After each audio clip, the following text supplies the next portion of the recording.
Hey, welcome to InspireCast. It's another episode. I don't know what episode number we're on, and it probably doesn't even matter, Sadie. 10. 10? We're in double digits. This Look is at good. that. Although it was already 01, 02 in my head, so we were already doing double digits. It was actually 001, 002. So we started in triple digits from the beginning. So Bonds anyway, hey, my name is Matthew. I'm the lead pastor at Inspire Church in Fremont, Michigan, and this is Sadie. the Reverend Sadie Kaminsky. I just talked to someone the other day about being a reverend. Isn't it funny? Like, we worked really, really hard on Yeah, we did. ordination. And I'm not saying it doesn't matter, but daily life, it doesn't really matter. I had someone ask me, like, can't you just go online and become a reverend? And I was like, You can. yeah. Yep, $50. Yeah, you can. It was the Universal Life Church. Actually, I had somebody text me 2 days ago and said, hey, what website should I go to if I want to get ordained? And I was like, Wesleyan.org. No, I didn't say that. Do you want to spend 4 years? Yeah. It's like my ordination took me 8 years, you know. Okay. It's like you can do that in 10 minutes if you want and spend $50, but yours Yeah. did too. You worked really hard. Yeah. You worked hard on it. So I did. anyway, Reverend Kaminsky, obviously, that's why we're talking about this. Hey, we always do real quick announcements, and I wanted to let you know that in the comments, go to the comments, and there's going to be a link. And it's a place for you to have anonymous questions or for you to put in anonymous questions. Here's the two reasons why we're doing that. First is, as the lead pastor, I want to hear any questions that you guys might have for me. Like, you guys might have questions about church. You might have questions about me, who I am, the calling that I have, maybe the vision or mission of the church, future questions about the church, the Our Turn initiative, which is our big vision initiative that we have going on at the church, all sorts of different things. And so we want to be able to have you ask those questions, and you can do those anonymously. And then we talked about this at our big vision night called Inside Inspire a few weeks back. But we are going to be doing a series of episodes coming up on homosexuality and how the church navigates homosexuality. And we want to answer questions that you have about this. Part of why we want to do this is we want to be able to equip you to be able to have the right conversations with the right people. This is a huge topic, a huge discussion in the church these days. And we want to be able to equip you and all of us here at Inspire, and maybe more broadly, to have healthy, productive dialogue about homosexuality, because there's so many thoughts, there's so much discussion about it. And so part of the way we want to do this is to answer the questions that you guys have. And so anyway, in the comments, you'll see a link and you can click on that. Those answers are anonymous. So I think that's our announcements for today. Yeah. Right? Is that it? You're right. All right, perfect. Cool. I think it's your turn now. Yeah. I'll stop talking. Thank you. No, I was trying to think of like what would be fun. And so I was like, okay. Last time I felt a little bit bad because last episode I filmed with you. I feel like I was making you look stupid. Oh, well, I look stupid always. So I was like, what's something we can do where maybe we both look stupid? Yeah. And so, or at least, yeah. So I found like a BuzzFeed quiz that is general trivia. And so we're just going to fire through it and see if we know these general knowledge awesome things. And it's multiple choice. Yes. And from what I gather, you'll ask the questions and we each guess, right? Yeah. We each have a guess. And the likelihood of us bombing this is extremely high, right? Yes. It's like an Are You Smarter Than a Fifth Grader thing where you're Yeah. like, you're not smarter than a fifth grader. Yeah. Cool. So expect us, me at least. Sadie's super smart. Sadie's the most educated staff member that we have. You were educated. My master's is about a year and a half, I think, shorter than yours. And Yeah. so anyway, so Sadie won't get these questions wrong. And if she does, well, she didn't get educated very well. So Well, to be fair, one of the reasons we selected this exact quiz is because the very first question, the only one we could see, was what is the capital of Australia? And we both thought it was Sydney, and Sydney is not one of the options. I thought Adelaide, and then when I saw two of the options, which is Canberra and Darwin, I said in a text, I didn't even know those two cities existed. And here's the thing, they might not. They might just be made up to be multiple maybe. choice answers, That's right? true. So Yeah, that's I don't fair. know, but the All right. other two options are Perth and Brisbane, and so Yep. I'm going to go Perth. oh, it's cool. I was gonna say Perth too. Okay. I think it's Brisbane though. Oh, it's Canberra. Golly, that's not good. That's not good at all. Okay, cool. All right. What is the name of the coffee that's made from poop? Is it Blue Mountain, Yirgacheffe, Kona, or Kopi Luwak? I'm going to go with Yirgacheffe. I'm pretty sure it's Kopi Luwak. Yeah, you're probably right. Yep. It's Yeah, you're Kopi totally Luwak. right. Don't I ask do me like how coffee. I know that. I just don't care that it's made from poop. I don't. Yeah. Yeah. Nice. Okay. Well done. Yeah. Okay. What does a camel store in its hump? Is it water, milk, fat, or essentials like their phone and wallet? I'm gonna go water, but it's probably fat. I think it's Really? Water. Well, why would they put fat? I'm pretty sure it's water. No, but it is water for sure. I thought. Okay. No, it is fat. It is fat. Gosh. What is with this? I had an impulse. Okay. Okay. Well, I guess it. that makes sense, because like that's how our bodies work too. Like they store fat so they can burn it later for We were energy if they need not it. taught these kinds of things in school. I guarantee that we were taught that water was put in the hump of a dromedary camel. It's funny that I know that it's a dromedary camel, but I don't know. I was going what to it say, what stores is in that there. word? I'd never even heard that word Dromedary. before. Okay. Dromedary? Oh, Yeah, who okay. knows? Oh gosh, a Shakespeare question? What is thought to be one of the last plays Shakespeare wrote alone? Is it Titus Andronicus, or A Midsummer's Night Dream, Othello, or The Tempest? Oof, woof. I know nothing about Shakespeare of substance. I'm going to say The Tempest. Okay, we'll go with that one because I'm gonna bet it's A Midsummer's Night's Dream. Oh, it's The Tempest. But it is The Tempest. You got is that it the right. first one we've gotten right? It's the first one you've gotten right.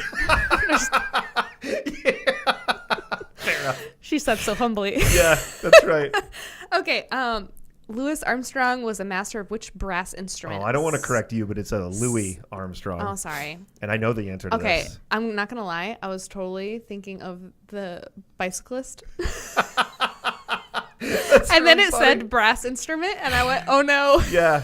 No. Okay, sax, Live trumpet, strong, trombone, live strong. or tuba. Okay, Lance Armstrong. Is There who we you're go. thinking of. Yeah. Lance Armstrong. Okay. It's definitely trumpet. Okay, I will not go against you on that. Yeah, it's Louis. So- Louis. So right now, All right. you're definitely winning this. Oh wait, this is a competition. No, I'm just saying you're winning. Okay. I don't know how to not compete when it's Okay. things like All right. trivia. Okay, in The Simpsons, what is the rarest gummy of them all?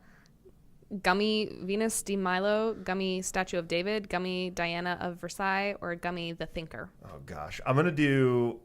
You know who would know this is my 14-year-old who just finished watching The Simpsons, and this is crazy. You would know obviously how brilliant Isaiah is. Yeah. This is autism at his finest. He has autism, just to be clear. I'm not just chucking that out there. Diagnosed autism. He watched The Simpsons backwards.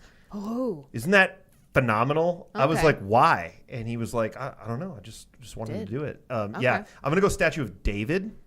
No, I'm going to go The Thinker. the Thinker? Yeah. I've never even seen Simpsons, so Probably not allowed to say no I've seen clue. The Simpsons.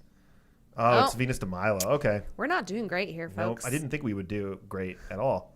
What was actor Kevin Bacon's first movie role? Was it Jack, Friday the 5th, Teddy, The Gift, Chip Dillard, National Lampoon's Animal House, or Dawn, Only When I Laugh? You said What did I say? you said Friday the 5th. Oh, And, Friday the 13th. Sorry.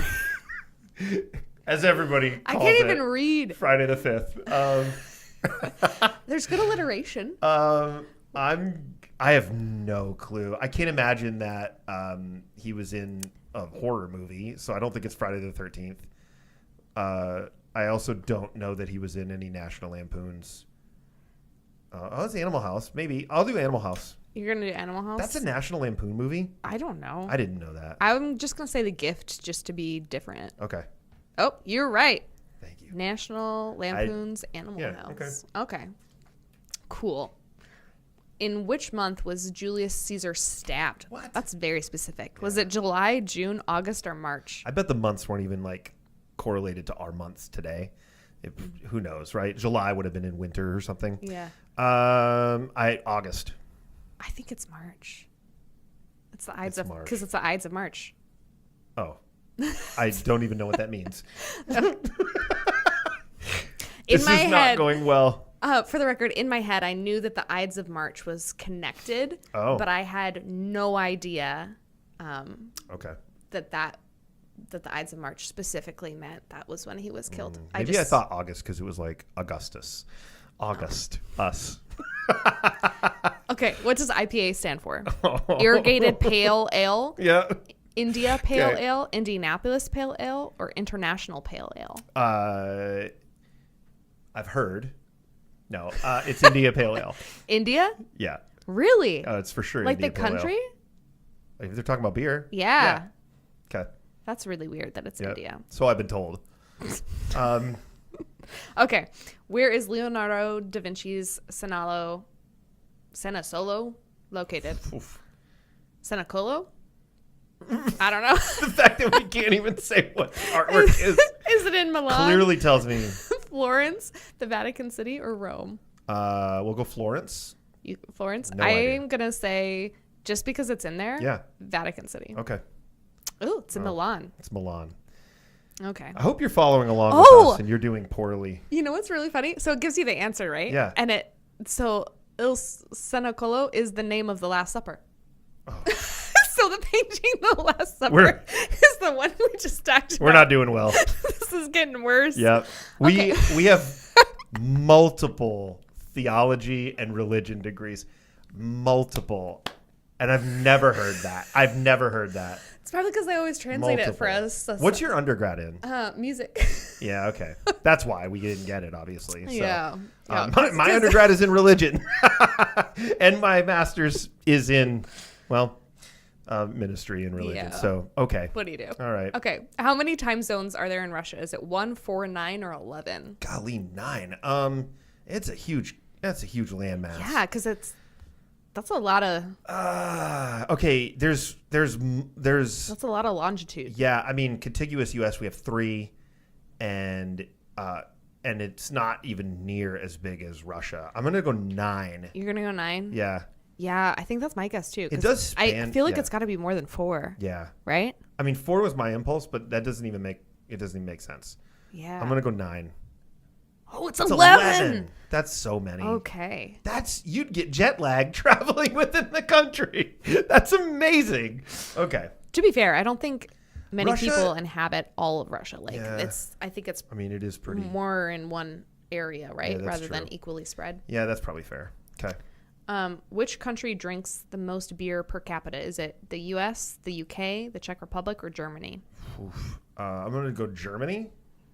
You think? It seems to Beer specifically? Yeah, I mean, if you think about it. Oh, Like, per capita. yeah. I think it's the UK. It's going to be tricky. It's going to say the Czech. I don't know. Oh, it It's is the Trek. The Trek. Czech Republic. How many questions do we have left? I don't know. A lot. We have a lot left.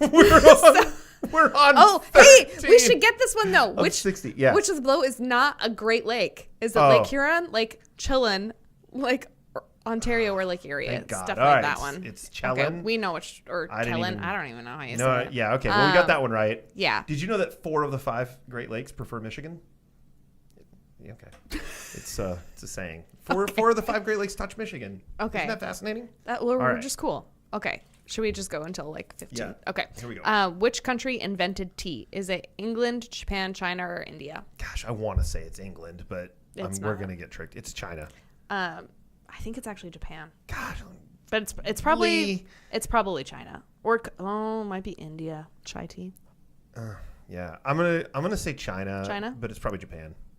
It's It is China. China. Yes. Nice. Yeah, Okay. that's- Well, okay. glad happy for you. I just keep thinking of how in Frederick Meyer Gardens, Yes. they have the Japanese tea house, and you can that learn makes how to sense. make traditional Yeah. Japanese tea. That's true. So Meyer Garden is really cool for what it's worth. yeah, Have you been there in the Christmas time when they have all the Christmas trees? I'm a member. Now, currently? Yeah. Like yeah. today? Yeah. That's amazing. Like I Okay. go there frequently. Yeah. So Yeah. is that a yes for the Christmas tree thing? Yes. Yeah. So fun. Yeah. I like when they have the lit candles. Oh yeah. We would do that. Okay. Oh yeah. So, you like said it so empathetically. Oh yeah. Well, who doesn't like a glow, a Christmas Yeah, it's glow, true. right? All right. I would burn Okay. down a house if I had live candles on my tree. Okay. Okay. Last question. Yep. How many times was Elizabeth Taylor married? Was it 5, 6, 7, or 8? I love how they did that too because it makes me think like a dance number. 5, 6, 7. I'll be honest. I don't even know what Elizabeth Taylor they're talking about. Like, is it Elizabeth Taylor like that is alive, like a contemporary Elizabeth Taylor, or like a long time ago Elizabeth Taylor? It's like there's only one Audrey Hepburn. That didn't help at all. I mean, I know Audrey makes me Hepburn, so I guess, sad. but Okay. like when would Elizabeth Taylor have been alive? This isn't going well at all. I don't know, Okay. but I think she was 1900s. 19. She was 19 years old. No, 1900. I couldn't Like give you contemporary. I couldn't give you a decade. Like we're not talking like King James or no, anything. no. Okay, because that's No. what I was thinking was a little more recent. Yeah. Man, this isn't going well. I'm gonna say 6 times. 6. Married 6 times. I like the number 7. It's one of my lucky numbers, so Okay. I'm gonna say 7. It's 8. 8. That's a lot. Yikes. That's a lot of marriages. Oh, hey, it gives the dates. Okay, so she. Yeah, it is the 1900s. Yeah, I was right there. Okay, so her first marriage was in 1950, and her last one was in 1991. Yeah, not to 96. Yeah. Man, so still not even married. Is she dead? She's probably not alive, huh? I guess if you got married in 1950, let's say you're 20. Yeah, it doesn't say born if in she died. 1930. You'd Yeah. be old. Yeah, so You'd be 95. I can do math. my brain associates her with diamonds. Yeah, no idea. Just I'm not entirely where my sure I brain could tell you goes. what Elizabeth Taylor's famous for. Actress? I think so. Yeah. Okay, all right. Yeah.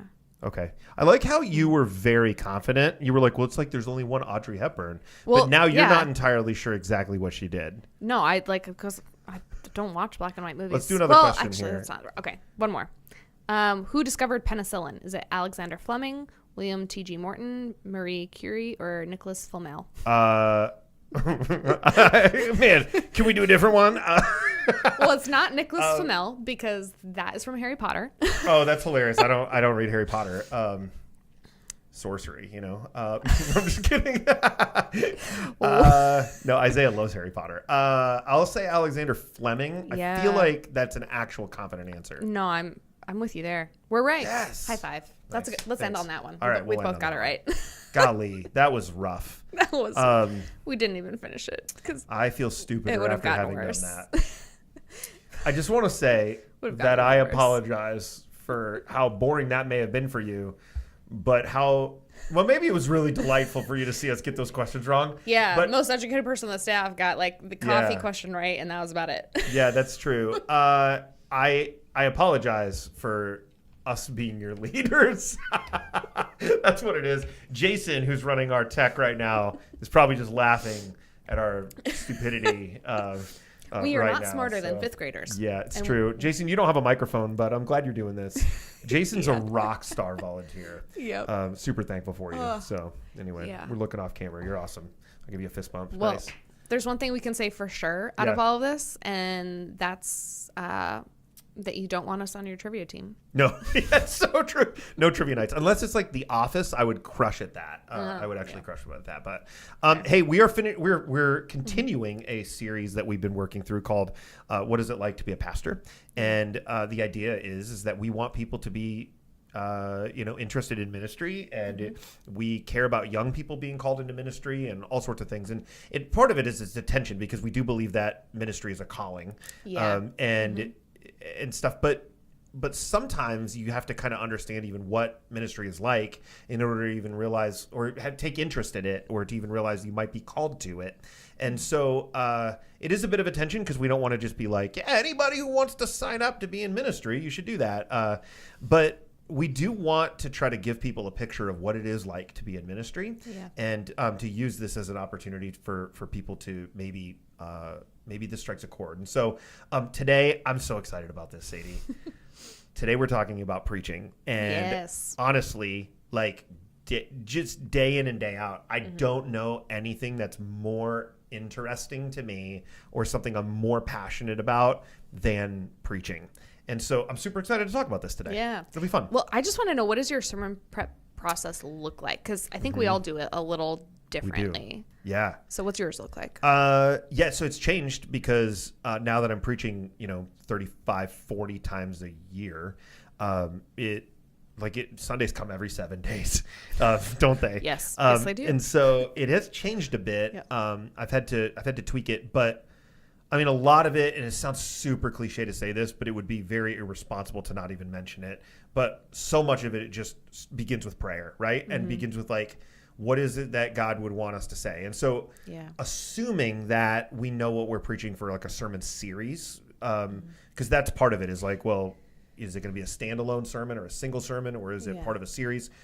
Can we just assume that we know it's already part of a series? Yes. Okay. A sermon has to begin with a passage that stirs our souls, right? If you start having a bunch of ideas and try to fit passages around your ideas, that's called eisegesis, right? And it'd be EISEGESIS. Good spelling. Thank you. As opposed to exegesis. It's not actually JESUS, Jesus. But eisegesis is where you put meaning into the text as opposed to getting meaning out of the text, right? Yes. So we have to be very cautious when we do our Bible study that we get meaning out of the text instead of putting meaning into the text. And so let's say that we've already got a passage. A lot of it is sitting there and trying to reflect on what it is that God is speaking to us before we go to anything outside. What is it that God might be saying to us? Because if we start going to outside sources right away, from the beginning, commentaries or word studies or, different Bible atlases or whatever, it could cloud what it is that God might be speaking to us about and how we want to go into the text and say from the text. So you sit with it and you reflect on it a lot. I print off. I go to BibleGateway.com and just print off the text and just tons of notes, handwritten notes. I'm a tactile person, so that's helpful for me. Yeah. But once you do that, a lot of it is just commentaries, right? It's just absorbing as much as you can. What are your go-to commentaries for you, just for what it's worth? Because I have some go-to ones that I love. So I have 2 series of commentaries that I really like. Yeah. So I like the Anchor Bible a lot, and I like the Word Bible. The Word Biblical commentary? Yeah. So those are the 2 brands of commentaries that I like. And then I have 2 big commentaries that are one is all of the Old Testament and one is all of the New Testament. I think it's IVP. Yeah, is it IVP, Bible Background Commentary? Maybe. Yeah. I've got the older version of the one that you have. I've seen it in your office. Yeah. So those 2. Mine's old. I'm just so much older. Yeah. Mine's first printing edition. It's the Gutenberg. It's the Gutenberg edition. I still like how you came to me that time. You're like, do you know what all these asterisks mean? It's true. I was like, I can't figure it out. And you figured it out in 30 seconds. Well, I mean, they're in the back of the book. Yeah, I forgot. To be fair. I just didn't assume there was an index or a glossary for all of the asterisks that were in there. Yeah, that was. I appreciated your answer. It had perplexed me for 2 decades probably. Well, hey. I'm like, hey, you have that book. What are all the asterisks in there? And what was it? I don't even remember now. To be fair, it literally was just words or phrases that they didn't want to explain every time they used them. Oh, so they were and so they're in the back. Yeah, okay. Yeah. That makes sense. Yeah. Word Biblical Commentary is probably my favorite deep dive commentary. Yeah. And the part of the reason why I like it is it goes verse by verse expositionally through the text and gives a really, really, really good cultural historical analysis on the text that you wouldn't just get from reading the Bible. And you wouldn't get from footnotes or, some sort of a study Bible. I mean, pages sometimes on one verse. And so that's really helpful. And I like how it talks about basic form and setting and all that. But then it gives the transliterated versions of Can you explain what that means? Text. Yeah. So the Bible was written in Hebrew and Greek. And so it transliterates literally to how does that translate to our English? And what does it actually mean? And what is it getting at? And so, there's all we have 3 tenses in English. Well, there's like 17 tenses in Greek, I think. Like, I think it's 17. There's so many. So a lot of it is just like trying to figure out what is the original text actually saying. Okay. Is kind of the idea. So, okay. Yeah. Anyway, that's cool. Yeah. Okay. Are you, I really like this. No, the way you were. I was like, is she not? Am I not correct? Okay. No. Yeah. Okay. To be fair, I taught English, as one of my in-between jobs, and so you said we have 3 tenses. Yeah. What are we? I mean, we have basically. Well, we have more than that. Essentially, past, present, future, right? Yeah. We have past, present, future, but then we have like progressive versus like like we have. Okay. In my head, I was like. Yeah. No, that's fair. It took me a second. I was like, we have more than 3, and I was like, okay, he just meant past, future, and present. Okay, yeah. Like my brain had to like auto go there. Yeah. Had autocorrect. Yeah, myself. like Greek has like the aorist tense and the prone tense, and in the Hebrew you have like the hiphil tense and like all sorts of the hiphil. Hiphil. You got to say it like that. The hiphil tense. I did. I know exact. I can picture the spelling. I did not know that that's what that word sounded like. Mm-hmm. Well, maybe it doesn't. I don't know. Don't take our word for it. Hiphil. BuzzFeed beat us today. So hiphil sounds like Hufflepuff. Yeah, that's a Harry Potter reference, isn't it? Yeah. It's a whole thing. Anyway. Sorcery. Okay. Yeah. All right. Yeah. So all this to say, I go to the commentaries and I just dig deep into the commentaries. But at some point, you have to take pages of information and you have to make it make sense, right? So like right now, I've got probably 8 pages of notes for my sermon for this coming Sunday. And I need to prune down so it's less than 2 pages.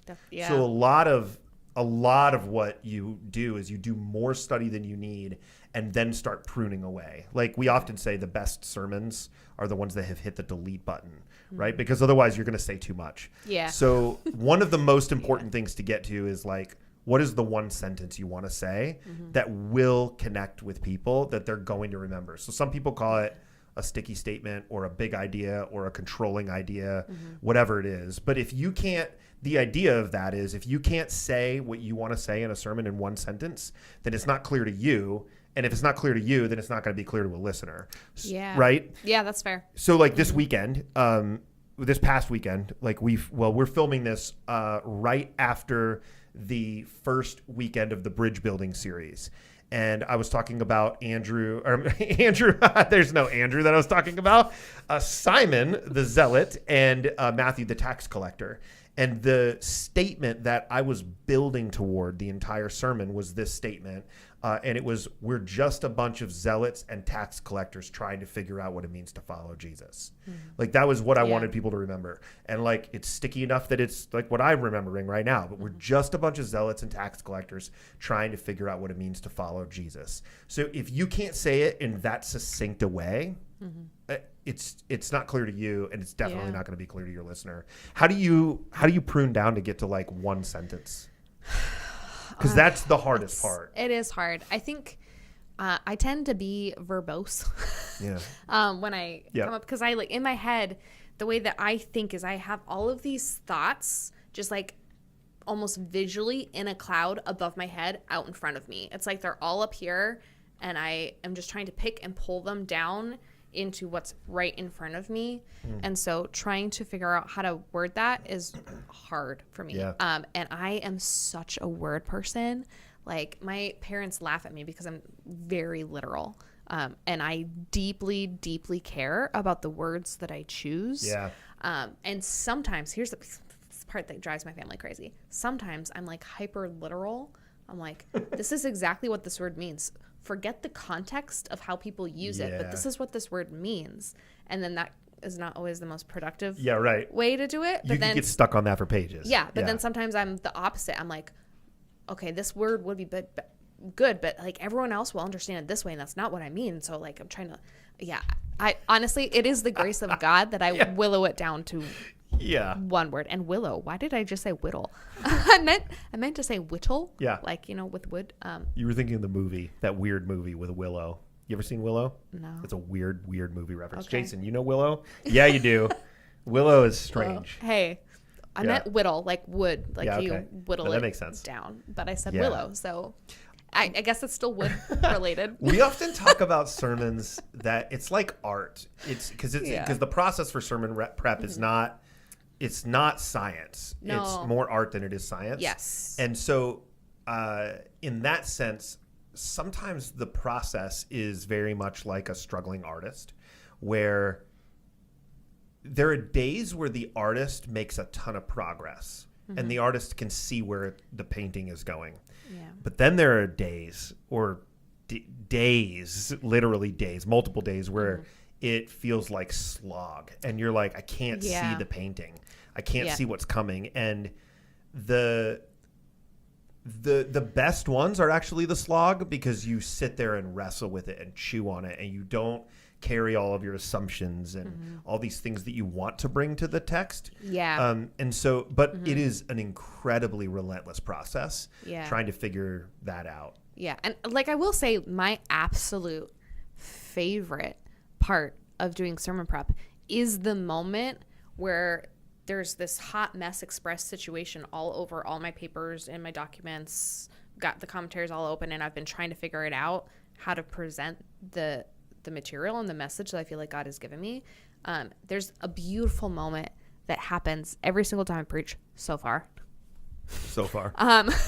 Where there's this moment where there's always a point of tension where it just clicks. Yeah. Like the Holy Spirit just makes it click in my brain. Either that, sometimes that's like a story, like the perfect story to tie it all together. Sometimes it's the perfect like one sentence to make it flow.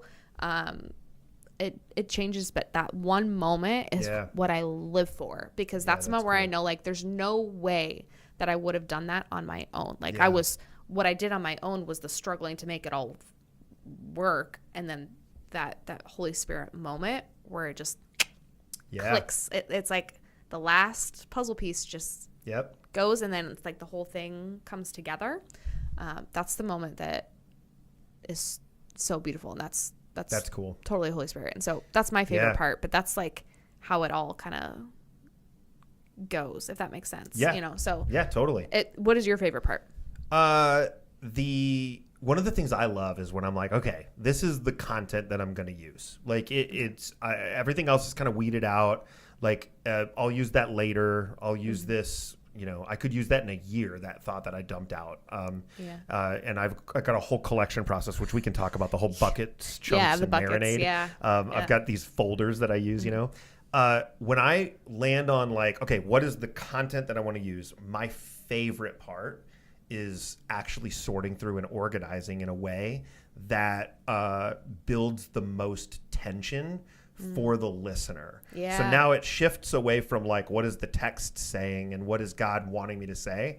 And it shifts more towards like, well, what's the most interesting way to hear it? That is my favorite part, because I can go, okay, well, this goes here, but if I put this here, man, I'm going to release tension too quickly and people could get bored. But if I keep this, if I hold on to this tiny little bit of information, even sometimes a sentence or a thought or a statement or a story, if I hold on to that and I know that it's coming later, then I can build tension to get to that point. And when I want to release that tension, I release it in the right way. So I've talked a lot about this idea of bombs, like literally BOMBS, bombs. In terms of building tension. And this is an idea I got from the guy who mentored me with preaching, Brad Gray. He talks about how you want to think through, what is a bomb? Like, what is the thing that people are going to go, oh, that's what he's been building towards, or that's what he's been saying all along. But it's not just what is the bomb, it's actually when do you want people to feel it? Like it's actually like, that's actually the most helpful question, is not just what is the thought, but it's actually when do you want people to feel that bomb? When you want people to feel that explosion? Some sermons, it's 2 minutes in. Like you just want you want to get the idea out, and it all depends, right? I mean, because it's not science, it's art. It's kind of like you go, you know what? The best place to put that information to build tension and build off of it is 2 minutes in. Sometimes it's 2 minutes remaining. Right? It's 2 minutes remaining in the sermon. Sometimes it's 2/3 of the way through. But that idea of that question of what is the bomb and when do I want people to feel it is the best way of building and releasing tension. We talk a lot about building and releasing tension. Yeah. And like one thing I also learned from you that I had literally never heard was the method of tag and grid.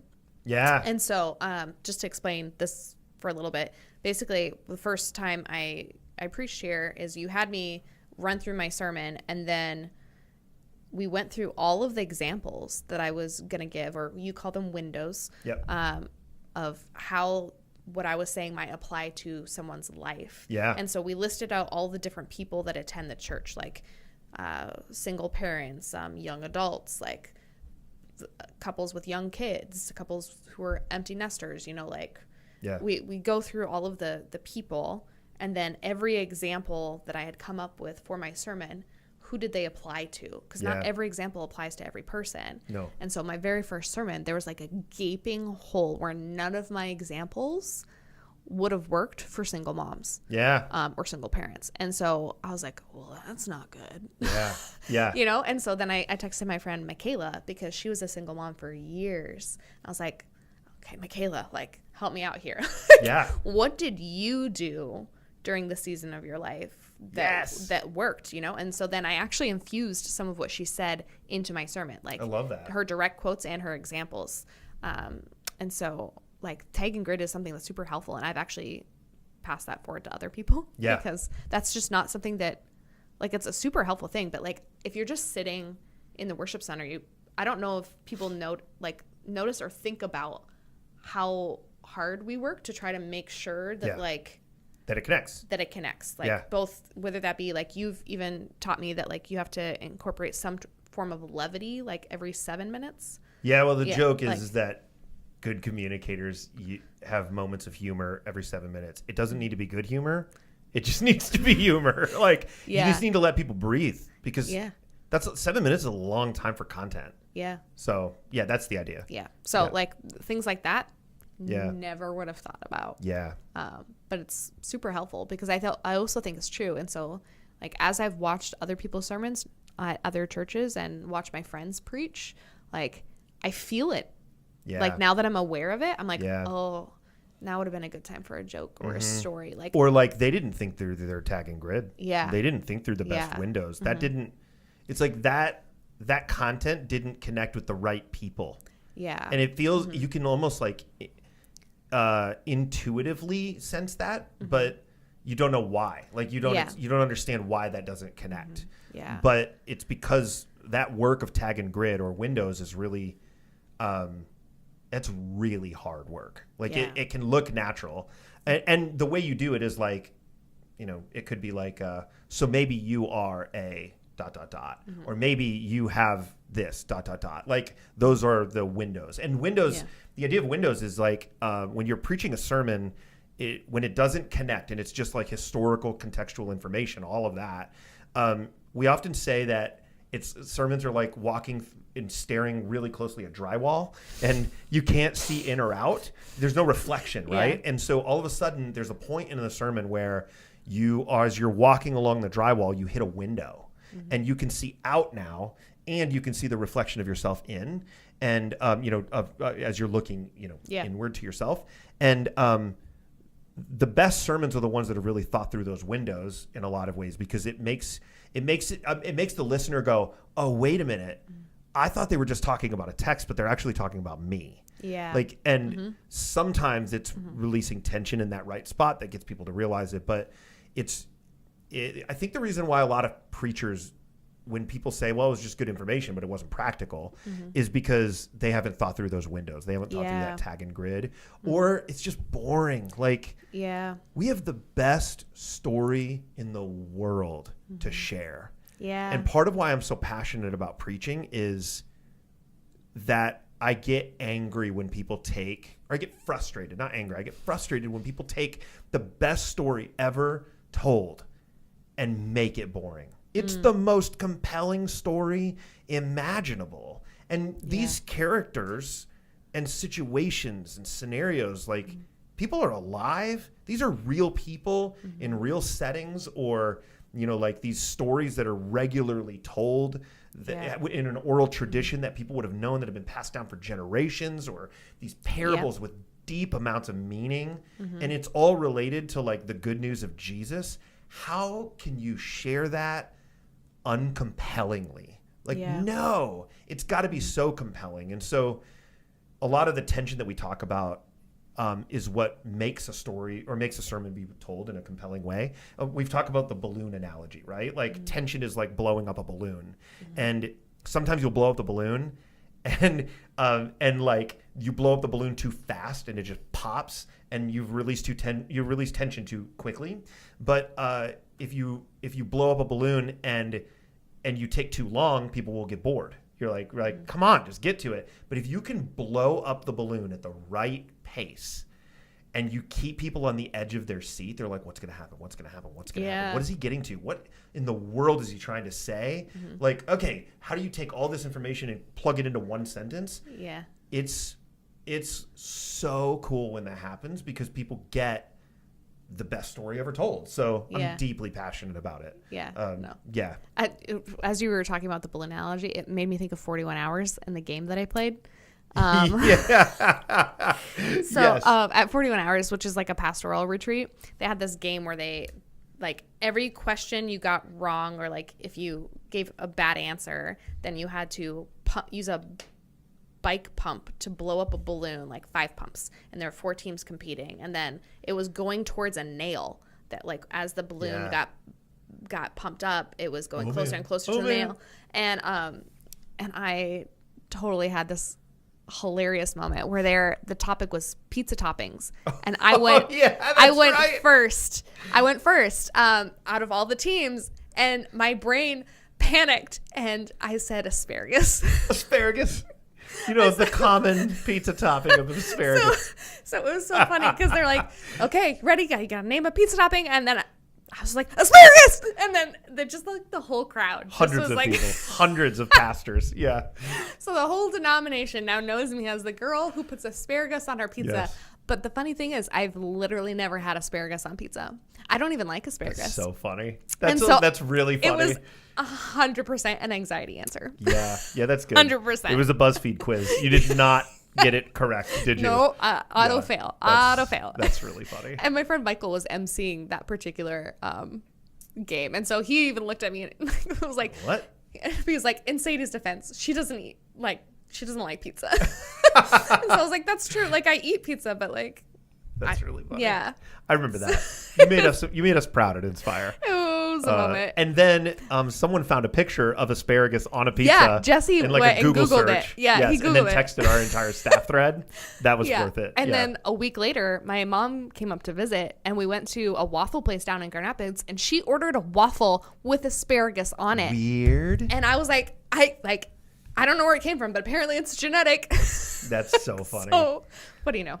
Anyway. The Lord's trying to speak through asparagus or something. So yeah. Stocks. What is your favorite? Do we have time to keep going, or are we going to run out of time? Like, I think we're past 40 minutes. So yeah. Okay. We have 42 minutes. 42 minutes. Okay, real quick. Okay. Do you have any rituals, real quick, that you do every day, or the times that you preach? I always run through it on a Saturday night, so that's like my ritual. Yep. I don't know if it's like a good ritual. When I run through it, I do the beginning of it like 5 times, but I don't have like I need to walk a certain way or like. Sure. Getting into a sermon is a big deal. Yeah. I'd say the closest thing I have to a ritual is picking out my outfit the day before. Yeah, I really care about that too. Making sure I get a lot of sleep. Because you had a good Rev shirt on yesterday. I do. You didn't preach, but it was a good shirt. Yesterday. Okay, that makes sense. How about you? Do you have a ritual? Yeah. I mean, I got a bunch of them, but a lot of it is like prepping ahead of time. Like everybody always asks, like, do you get anxious or do you get nervous? And I'm like, I feel anxious. Like, I've been doing it for 20 years. Like, interesting. And I always say, it's the gospel. You should be anxious. Like, the weight is big. Like, I always feel a little bit like, here I go. There's a bit of anxiety that I carry. See, I'm on the opposite end of that spectrum. So like the hardest thing for me is when I first started preaching during my residency, I could not get out of my head. I was physically and verbally just a ball of anxiety. because in my leading head, up to it, like, and during it, like, and during the sermon, it was while you're actually preaching. Yeah. Oh, because when I start, I'm fine. Yeah. So like the whole time through, people would be like, you could tell that you were nervous. And That's that was the worst. It's not great. Somebody said that to me yesterday in a text. They were like, I could tell you were nervous. And I'm like, well, yeah, but hey. Yeah. So what I had to learn is that, like, or at least the way I Jedi mind tricked myself to getting through that is that as long as I do my due diligence of, like, spending the time in prayer, spending the time in words, spending the time in the commentaries, and I had that moment where I felt like the Holy Spirit made it click. Yeah. Like, my only job is to present it. Yeah, that's fair. Like, and the impact is not up to me. I preached the absolute worst sermon of my life during my residency because they trained me to go through different ways of doing it. And one of those ways was I wasn't allowed to run through it before I presented it. Woof. And it was so bad. It was the worst physical, like, experience I can explain to you. Setting you up for failure. I had people message me on Facebook saying, like, the Holy Spirit spoke through you so powerfully. Cool. Like, I was crying as I was going home, and I was like, well, it's clearly not me, because that was the worst, like, public speaking experience of my life. And so after that, I love that. I stopped getting nervous because I was like, this isn't on me. Like, it's my job to just get up there and present the material. So I'm no longer anxious about that. Sometimes I get excited. And maybe it's that I'm excited because I do love preaching in front of people. Like, I want to be up there. It's not, the anxiety is not like, oh gosh, I want to crawl in a hole. It's more like you got one shot, you know, or like, you know, two, because we have two services, but like you do, it's sort of like the national anthem. We were joking about this the other day. The stakes of singing the national anthem are so high. I love nothing better than a national anthem fail. Like, it's because the stakes are so high, and especially at like a professional sporting event or something. I mean, you got 20,000 people in a room. You're nationally televised. You've got 60,000 people in like a stadium or whatever, and you got one shot. And so for me, there's a lot of like, hey, there's a lot of people who are here, and you're preaching the most important thing ever. It's the gospel. I should be a bit nervous. So I think it's just more like, if I'm never not nervous throughout this process, I probably should be done preaching. It's kind of the way I think about it. Okay. It's like, no, the stakes are pretty high. I'll take this is the good news of the gospel. And so but maybe it's just excited. Yeah. Like, I don't know. I'm not sure. Maybe just process things differently. Yeah, but it doesn't, it has not changed for 20 years of preaching. Wow. Like, it's there. I don't know that it'll ever go away. Okay. But that's that. So, well, are we done this conversation? Yeah. Do we need to wrap up? Yeah. Okay. I think we're done. I like talking about preaching. We could talk about preaching forever. Yeah. That's a hoot and a holler. Yeah, we should do a whole sermon series on this. I mean, not sermon series, a whole InspireCast series. A whole sermon series on series. I'll stop. Okay, you just close this out. Anyway, I hope you enjoyed this. I hope you enjoyed the fact that we could barely answer any of those trivia questions. And I hope you like and subscribe and stay tuned for our next episode.